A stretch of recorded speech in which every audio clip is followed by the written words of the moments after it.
Hi, this is Craig Stocks here for Utah Desert Remote Observatories. You can find us online at utahdesertremote.com, and we'd love to talk to you about hosting your telescope or possibly an hourly rental on one of our telescopes. This is the second of a couple short videos that I'm doing as a follow-up to my video the other day where I talked about what I think is the fastest and easiest way to process narrowband images in Photoshop. So this video I'm going to focus on how to find the darkest area of an image to set a neutral black point or a neutral dark point to help kind of semi-automatically color balance your image. So we'll do that right now in Photoshop.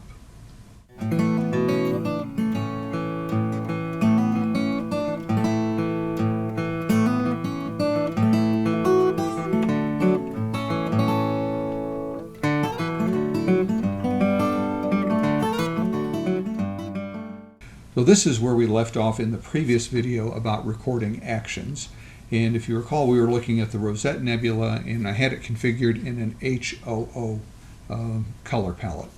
So first I want to convert this over to SHO. And I'm going to just turn off the stars layer group to make it a little easier to see what's going on. And to change to SHO, I'll simply go to hydrogen. In SHO, we want it to be green. So I'll change the hue to 120 or thereabouts. I'll change the oxygen to 240,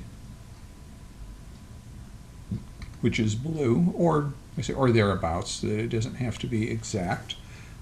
And then the sulfur we'll leave at red, which I think is where it was already set. So there's an SHO image, and what we want to do is neutralize the black point. And it won't actually be black, it'll be kind of the darkest area of the image that we want to be neutral. And you can do it somewhat automatically. The challenge is finding the darkest area that you think is going to be meaningful that you want to use to neutralize. So to do that, first I'm going to close up these groups to just get them out of the way. And actually I think I'll turn off the hue and saturation, so we're just looking at the SHO image in monochrome. And yes, it's very bright, but that's okay. What we want to do is add two adjustment layers. First we'll add a levels adjustment layer. Then we're going to add a solid color adjustment layer, and to get to that we'll use this little yin-yang looking symbol at the bottom of the layers palette. And the pop-up menu will choose solid color, and the color we want here is just solid black, 000 for RGB. And lastly, we're going to put this into divide blending mode.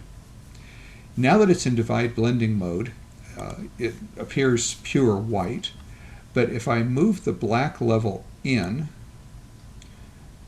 at some point we'll start to see the dark areas emerge.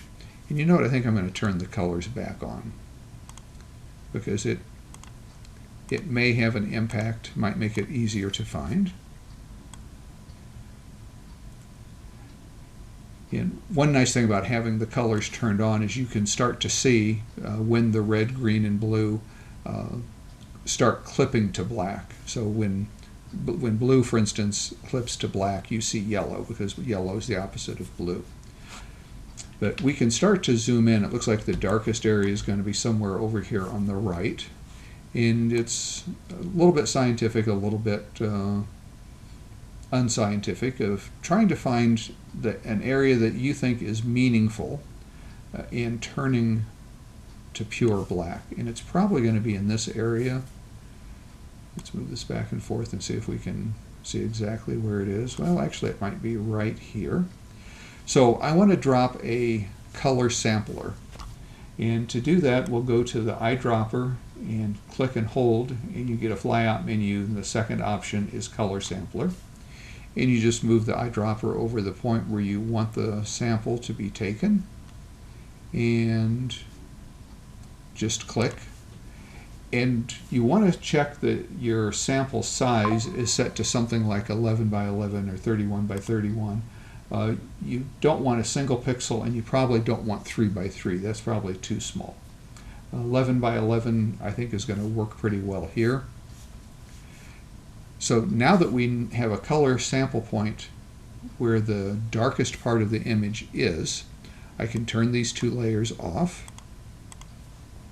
And now we want to go layer by layer, actually layer group by layer group. And we'll start with the sulfur. And what I want to do, I'll turn off the color. We can see right now, if we look in the info palette, which you can find under Window Info, if it doesn't open automatically when you add the sample point, we can see that it's currently at 39, 39, 39. And I usually like to take it down to something like 19, 19. So to do that, I'll go to this levels adjustment layer that's within the sulfur layer group, and that's the one we're currently working on.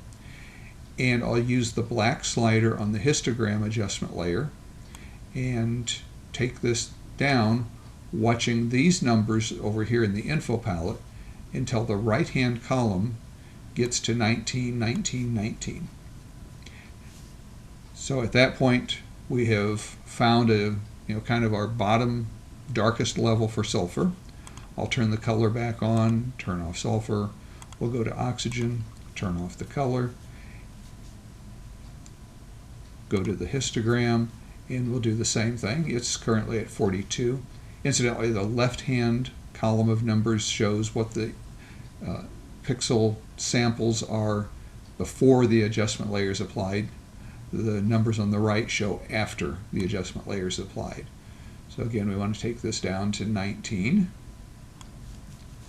If you need to fine-tune it, you can click in the numbers here and just use the cursor up and down keys to adjust that.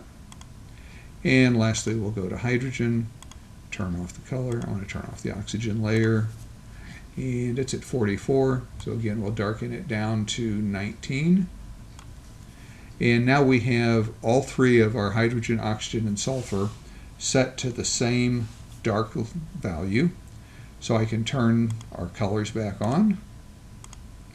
And there we have a first pass at neutralizing and color balancing this SHO image using a darkest point to neutralize the background. And then from this point you could go on and fine-tune. You may want to fine-tune the other parameters within the histogram. For instance, we can add more red into the highlights. And if we look at the histogram, we can see there's some space between the brightest value in this layer and pure white. So I can brighten that up, which will add more red into the highlights. We can look at the oxygen, and it's already using the full histogram. If we look at hydrogen, it's already using the full histogram. If we want to darken any one of the colors, for instance, I see what appears to be a fair amount of red in this background, so I might want to take the sulfur black level down a little bit more to neutralize that a little more. But at this point, it's just a matter of fine-tuning the overall color balance, which you generally do with the levels in each layer group, or you can add global adjustment layers to affect the whole image. So hope you found this useful. Of course, you can use this to neutralize the dark level in any photograph, not just astro images. A lot of these techniques are pretty universal. They're just standard photo editing techniques. Just happen to be applying them to an astrophotography image here. If you have any questions, drop those in the comments down below. And as always, I hope you have a great day today and an even better night tonight under a clear, dark sky. Thanks.